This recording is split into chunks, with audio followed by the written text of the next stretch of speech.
Clip number 142۔ اس clip میں آپ قرآن پاک کی سورہ آل عمران کی آیت نمبر 133 سے 134 کی تلاوت، ترجمہ قرآن اور تفسیر قرآن صراط الجنان سنیں گے۔ بسم اللہ الرحمن الرحیم۔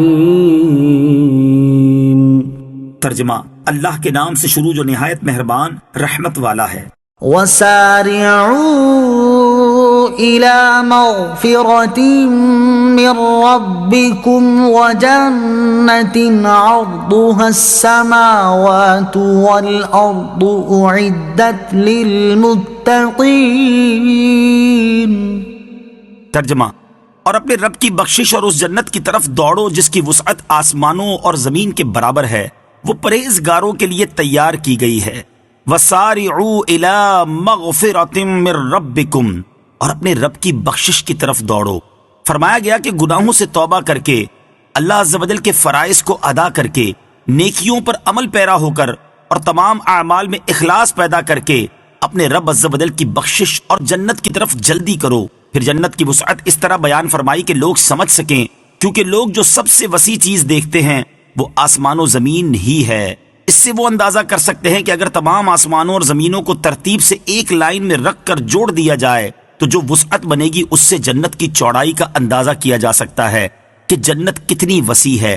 حضرت انس بن مالک رضی اللہ تعالی عنہ سے دریافت کیا گیا کہ جنت آسمان میں ہے یا زمین میں؟ فرمایا، کون سی زمین اور کون سا آسمان ایسا ہے جس میں جنت سما سکے؟ عرض کیا گیا، پھر کہاں ہے؟ فرمایا، آسمانوں کے اوپر، عرش کے نیچے۔ جنت نہایت عظیم الشان جگہ ہے، اللہ تعالیٰ کی رضا اور اس کے دیدار کا مقام ہے۔ قرآن پاک میں جنت کی عظمت کو بکثرت بیان کیا گیا ہے۔ اللہ تعالیٰ اپنے حبیب علیہ الصلوۃ والسلام کے صدقے ہمیں جنت الفردوس میں اپنے پیارے حبیب صلی اللہ تعالیٰ علیہ وآلہ وسلم کا پڑوس نصیب فرمائے۔ یہ بات بھی سامنے رکھیں کہ اس آیت اور اس سے اوپر کی آیت وَاتَّقُوا النَّارَ الَّتِي أُعِدَّتْ لِلْكَافِرِينَ سے ثابت ہوا کہ جنت و دوزخ پیدا ہو چکی ہیں، اور وہ دونوں موجود ہیں کیونکہ دونوں آیتوں میں ماضی کے زمانے میں جنت و دوزخ کے تیار ہونے کا ذکر فرمایا گیا ہے۔ الذين ينفقون في السراء والضراء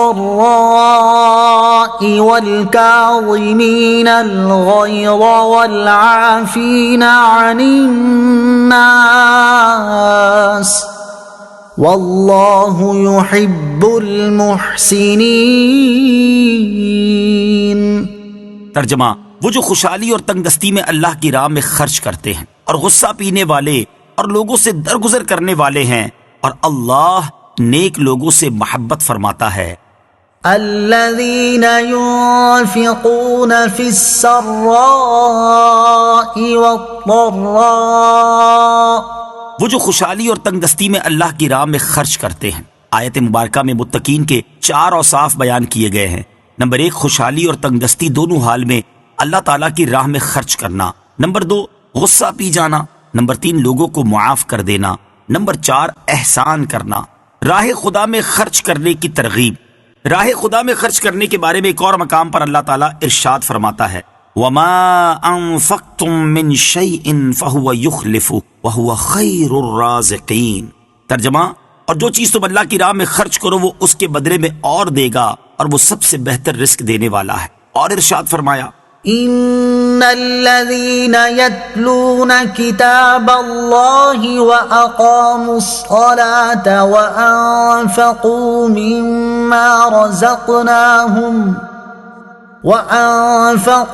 مما رزقناهم سرا وعلانية يرجون تجارة لن تبور ليوفيهم أجورهم ويزيدهم من فضله إنه غفور شكور۔ ترجمہ، بے شک وہ لوگ جو اللہ کی کتاب کی تلاوت کرتے ہیں اور نماز قائم رکھتے ہیں اور ہمارے دیے ہوئے رزق میں سے پوشیدہ اور اعلانیہ کچھ ہماری راہ میں خرچ کرتے ہیں، وہ ایسی تجارت کے امیدوار ہیں جو ہرگز تباہ نہیں ہوگی، تاکہ اللہ انہیں ان کا ثواب بھرپور دے اور اپنے فضل سے اور زیادہ عطا کرے۔ بے شک وہ بخشنے والا، قدر فرمانے والا ہے۔ اور بخاری و مسلم میں حضرت ابو ہریرہ رضی اللہ تعالیٰ عنہ سے مروی ہے، سرکار دو عالم صلی اللہ تعالیٰ علیہ وسلم نے ارشاد فرمایا، اللہ تعالیٰ فرماتا ہے، خرچ کرو تم پر خرچ کیا جائے گا، یعنی تم خدا عز و جل کی راہ میں خرچ کرو، تمہیں اللہ عز و جل کی رحمت سے ملے گا۔ عفو و درگزر کے فضائل، احادیث میں عفو و درگزر کے بھی کثیر فضائل بیان کیے گئے ہیں، ان میں سے 2 فضائل درج ذیل ہیں۔ نمبر 1، حضرت ابی بن کعب رضی اللہ تعالیٰ عنہ سے روایت ہے، نبی اکرم علیہ الصلوۃ والسلام نے ارشاد فرمایا، جسے یہ پسند ہو کہ اس کے لیے جنت میں محل بنایا جائے اور اس کے درجات بلند کیے جائیں، تو اسے چاہیے کہ جو اس پر ظلم کرے یہ اسے معاف کرے، اور جو اسے محروم کرے یہ اسے عطا کرے، اور جو اس سے قطع تعلق کرے یہ اس سے ناتا جوڑے۔ نمبر 2، حضرت انس رضی اللہ تعالیٰ عنہ سے روایت ہے، تاجدار رسالت صلی اللہ تعالیٰ علیہ وسلم نے ارشاد فرمایا، جب لوگ حساب کے لیے ٹھہرے ہوں گے تو اس وقت ایک منادی یہ اعلان کرے گا، جس کا اجر اللہ تعالیٰ کے ذمہ کرم پر ہے وہ اٹھے اور جنت میں داخل ہو جائے۔ پھر دوسری بار اعلان کرے گا کہ جس کا اجر اللہ تعالیٰ کے ذمہ کرم پر ہے وہ اٹھے اور جنت میں داخل ہو جائے۔ پوچھا جائے گا کہ وہ کون ہے جس کا اجر اللہ تعالیٰ کے ذمہ کرم پر ہے؟ منادی کہے گا، ان کا جو لوگوں کی خطاؤں کو معاف کرنے والے ہیں۔ پھر تیسری بار منادی اعلان کرے گا، جس کا اجر اللہ تعالیٰ کے ذمہ کرم پر ہے وہ اٹھے اور جنت میں داخل ہو جائے۔ تو ہزاروں آدمی کھڑے ہوں گے اور بلا حساب جنت میں داخل ہو جائیں گے۔